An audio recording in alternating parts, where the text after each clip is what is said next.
the deadliest Black Lantern and the leader of the Black Lantern Corps. Black Hand explained. We all know how the different Lantern Corps are more like a physical representation of a different emotional spectrum. The energy fueling their power battery is from the very existence of the different emotions in the universe. Willpower, fear, rage, greed, hope, compassion, love, and life. Similarly, there is death, which is the power source of the Black Lanterns.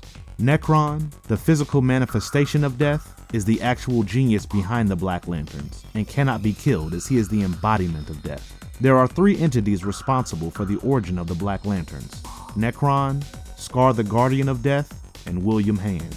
It is William who later becomes the Black Hand, the first Black Lantern. Created by John Broome and Gil Kane, Black Hand first appeared in Green Lantern Volume 2, Issues 29 in 1964. The character's name was a tribute given to the Batman co-creator and DC writer Bill Finger. William is a person who is obsessed with the concept of death, just as a kid would get obsessed with video games, and later in course of events, he becomes the Black Hand, the first Black Lantern, and begins his wrath after taking the oath. The blackest night falls from the skies, the darkness grows as all light dies. We crave your hearts and your demise. By my black hand, the dead shall rise. Without further delay, let us dive into the origins of Black Hand. Before we go into our explanation, we have a very small request. If you like our content, please support us by subscribing to our channel. This is a small click for you, but for us, it means a lot. Thank you. Let's begin. The man who would one day be known as Black Hand. The man who would become Black Hand was born an imaginative prodigy with a proclivity for speaking in exceedingly old cliches. William's family, the Hands, were well known in Coatesville, a Coast City, California neighborhood. He, on the other hand, learned to loathe them early in life. He decided that the only way to disassociate himself from them, particularly his three brothers, was to begin a criminal career. He became an accomplished criminal after lengthy study, and he eluded cops at every opportunity. He eventually evolved into a costume supervillain known as Black Hand. William Hand's parents own and operate a coroner/funeral home, the badge of which is the same insignia William will use at the start of his criminal career. Hand as a young kid was revealed to have a strong fascination with death and the deceased. His energy-absorbing device is now seen to have been created by Atrocitus, a fanatical foe of the Guardians of the Universe. Atrocitus has seen the future of and is scavenging the Earth to find the creature responsible for the events known as the Blackest Night, William Hand. He finds William but is stopped by Green Lanterns, Hal Jordan and Sinestro. During the fight, William discovers and steals Atrocitus' power rod. This occurrence will have an impact on following events in Hand's life, particularly the specifics of his Black Hand profession. Hand created his most notable creation in preparations for a showdown with the Coast City-based Green Lantern, Hal Jordan. The gadget was capable of absorbing energy remnant of a Green Lantern power ring from whatever object it came into contact with. When powered by this energy, his equipment functions similarly to a Green Lantern power ring. Along with Hal Jordan, Black Hand has faced Kilowog and the second Flash Barry Allen during his career. He tried to manage an adult theater for a period when he was resigned from a life of crime. This fresh perspective on life ended abruptly when Guy Gardner and his girlfriend Ice disrupted it. Even though the act was small in their view, it inspired Hand to become a criminal once more. Further experiences with a ringless Gardner left Hand mentally and emotionally damaged. Blackest Night, the origin of William Hand, aka Black Hand. Black Hand was lazing in an open grave with several skeletons after returning to Earth following the final crisis when he started to hear the voice of the Guardian of Death, the entity that made the Black Lantern en route. The voice began to proclaim the names of numerous heroes who had died and resurrected, such as Hal Jordan, Superman, Wonder Woman, Kilowog, The Flash, and Kid Flash. When Hand returned to his family's house, he slaughtered each member of his family, one by one, before ultimately turning his cosmic diving rod on himself. Scar, who worshipped the Guardian of Death as well, created a Black Lantern power ring that resurrected Black Hand, whom they dubbed the Herald of their Lord. Hand traveled to Gotham City, uttered the Black Lantern Oath, and dug up Batman's skull. Following this, the Nekron unleashed hundreds of Black Lantern rings from the Black Lantern Central Battery, dispersing them around the galaxy. Previous Justice League members, John Jones, Ralph Dibny, and Sue Dibny, were among those who joined the Black Lantern Corps.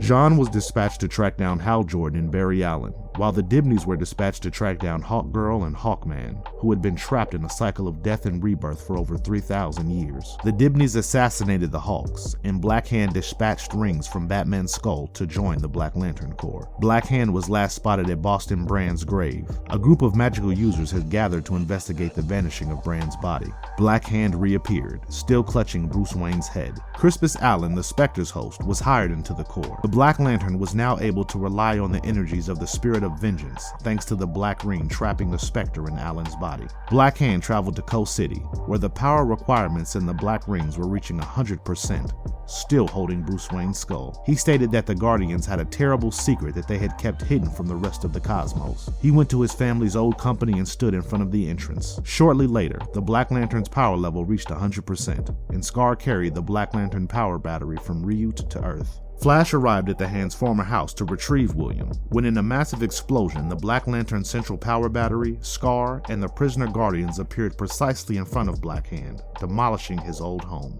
Black Hand stated with a smirk, "Nekron rise." With the help of the rogue Guardian Scar, Black Hand observed the rise of the Lord of the Unliving, the actual genius behind the Black Lanterns. Barry Allen charged for the newly awakened Nekron, but Black Hand sprang in front of him, stopping him and slamming him to the ground. He informed Flash that he was now deceased and felt much better about it, and that Flash should immediately die since he would feel the same way. Flash observed Bruce's skull in the villain's palm and tried to wrench it away, but was hit by an immense anguish as the skull revealed the connection of an emotional tether. While Black Hand prepared to murder Barry, several of the Black Lanterns held him down, telling him that he'd never do anything to his body as he wasn't his type. Wally West emerged seconds before executing him, saving Barry and temporarily knocking Black Hand away. When Nekron revealed that he was the one who had brought all of the heroes who had died and returned to life before back to life, a black ring shot from his scythe, and Black Hand propped up Bruce's skull, becoming a full Black Lantern Batman. Black Hand observed the heroes as they all felt emotionally invested in this specific Black Lantern, and were all ready for Batman to spit out black power rings at them, making them into Black Lanterns.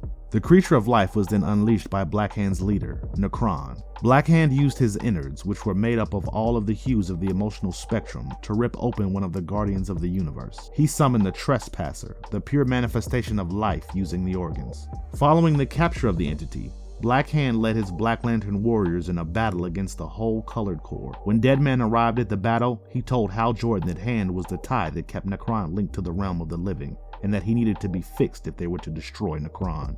Deadman stated that they would need to repair Black Hand in order to bring him back to life. Hal then devised a strategy to attack Hand, battling his way past him to reach the White Thing. Hal then joined with the creature in front of Black Hand and transferred his life-giving power to all that Black Hand had killed, using the Black Lantern Batman. He turned their black power rings into white lanterns after destroying them. They then launched an attack on Black Hand, hurling the very strength of life on him. Black Hand was ensnared and brought back to life by the creature. Hand coughed out a white power ring that flew past Nekron and into the Black Lantern's central power battery, reviving the Anti-Monitor. Hand spit forth a bunch of white power rings that all went directly into Nekron, killing him in a blinding blaze of light after the Anti-Monitor had failed to destroy him. The rings Hand spit forth brought back to life 12 of the Black Lanterns, including Aquaman and the Martian Manhunter.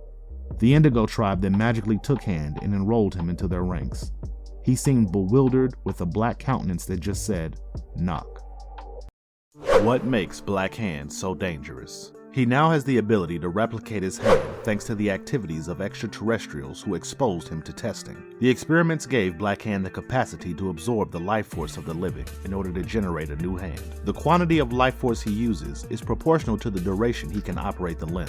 This ability was surpassed by his transformation into the Avatar of Death. William Hand, the first Black Lantern, possesses the capacity to manufacture Black Lantern power rings from his own flesh, as well as the capacity to resurrect himself after death. After escaping the Indigo tribe and dying again, Black Hand demonstrated the power to slaughter individuals and revive dead bodies into zombies under his command, albeit without the use of Black Lantern power rings. Black Hand spent years building a book that provided the answer to each issue a criminal could encounter, and his photographic memory allowed him to recall every detail in it. It's difficult to top Black Hand's heinous crimes after receiving his Black Lantern ring from Nekron, the personification of death. Black Hand disseminated Black Lantern rings around the DC universe, bringing the dead back to life to slaughter the living. Many fallen Justice League heroes were among the dead, but Black Hand and Nekron ultimately began enslaving heroes who awoke from the dead, including Superman, Wonder Woman, and Green Arrow. It took the united forces of the Justice League and each Lantern Corps to build the White Lantern Rings and expel Nekron from this world. Suicide Squad recruits Black Hand. The Suicide Squad's most recent mission leads them to space, where they meet a Green Lantern and a mysterious Black Lantern who has gone missing. The Green Lantern adversary, the Black Hand, has made an unexpected return to the DC Universe, and the Suicide Squad is looking to add him to their ranks. Task Force X is dispatched to space in Suicide Squad, where the crew is on a perilous rescue mission. It turns out that their objective is the most lethal Black Lantern in the cosmos, who has been imprisoned by the Green Lantern Corps. The Black Hand has been a Green Lantern enemy for over 50 years, first debuting in Green Lantern by John Broome and Gil Kane. Black Hand earned his strength by inventing a gadget that allowed him to drain power from the Green Lantern's power ring. Later, retcons made the gadget created by Red Lantern Atrocitus, which caught the eye of the Green Lantern Corps. Black Hand sometimes heard voices asking him to resurrect the dead after being imprisoned. The villain would slaughter his own family and commit suicide, only to be resurrected by the Guardian, Scar, who bestowed upon him a Black Lantern power ring. Black Hand will resuscitate a number of heroes into Black Lanterns, with his newfound ability to reanimate the dead, triggering to the events of the Blackest Night. Suicide Squad, written by Robbie Thompson, Eduardo Ponsica, Julio Ferreira, Dexter Soy, Marcelo Maiola, Alan Pasalacqua, and Wes Abbott, follows a super team of villains as they attempt to return to Earth from space. However, they are apprehended by Joe Moline's Green Lantern and imprisoned on Science Cell 0803. Match quickly understands that being apprehended was all a part of Waller's plan, so Libra eventually discovers that the jail also houses another enemy, the Black Hand. The Black Lantern is wearing a mask, which means he can't use his powers. Despite this, he is frequently shown wielding a skull, which he frequently uses when resurrecting heroes as Black Lanterns during Black Night. Amanda Waller, it turns out, intended the Suicide Squad to be apprehended so she could find Black Hand. Nothing, according to Waller, will be able to stop her with the undead villain on her side. It's another big swing by Waller, who has gone to tremendous efforts to put together one of the most formidable Suicide Squads of all time. It will be interesting to discover what abilities Black Hand possesses and whether he is still as powerful as Waller claims. Regardless, resurrecting the deadliest Black Lantern is terrible news for the rest of the DC Universe, as Black Hand will almost certainly become the Suicide Squad's newest member. Amanda Waller is clearly not joking.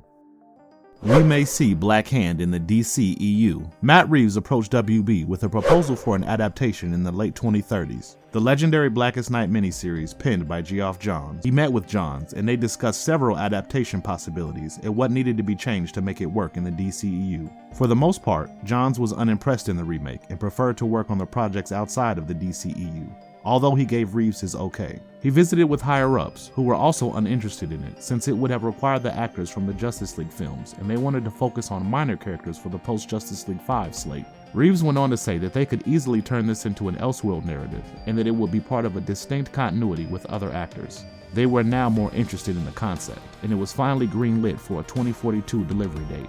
Reeves intended to write and direct the picture, as well as cast performers who had already appeared in other films to save the headache of recruiting fresh actors. The film's budget was set at $200 million, and Reeves was in the process of casting when he was informed that because of the high budget, the picture would be canceled, and the much lesser funded Justice League Dark 2 would be greenlit instead. They did, however, offer Reeves a miniseries with a far lesser budget for the same year.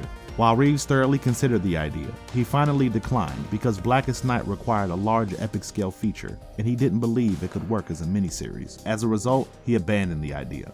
In its place, Orphan was created. Reeves noted that his Blackest Night adaptation would have been at least 4 hours long and extremely epic and grandiose. While DC execs were aware of this and were willing to let him pursue his artistic vision, it was very plausible that the picture was canceled due to this, in addition to the exorbitant budget. Reeves indicated that as a precursor to the major plot, he would have combined elements from Rebirth and Sinestro Corps War. Because he didn't have to worry about consistency within the main DCEU, he could have adapted the tale quite faithfully. There were minor changes, but Reeves stated that the goal was to tighten the tale and keep the tempo moving. And if you liked our content, don't forget to leave a like and subscribe to us if you haven't already. Have a good one and be safe. Thanks everyone.